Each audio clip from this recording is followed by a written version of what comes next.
Narinig niyo? Papunta na daw yung mga pulis. Magsalita na kayo. Ano, kayo lang makukulong? Ano? Alam nyo kasi kung ako yan, hindi ako papayag eh.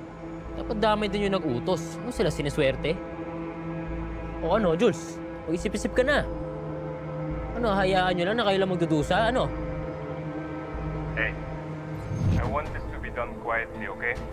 Ayaw natin tawag pansin pa sa mga taga-Rilya sa paglinis ng mga yun. Siguraduhin nyo na maayos gawa yung trabaho nyo.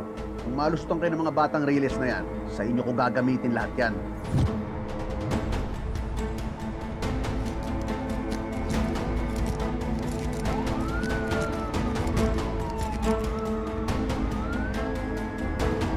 Oh, dito na pala yung mga pulis eh. Magsalita na kayo habang may oras pa. Kuya, Jules, Ano na?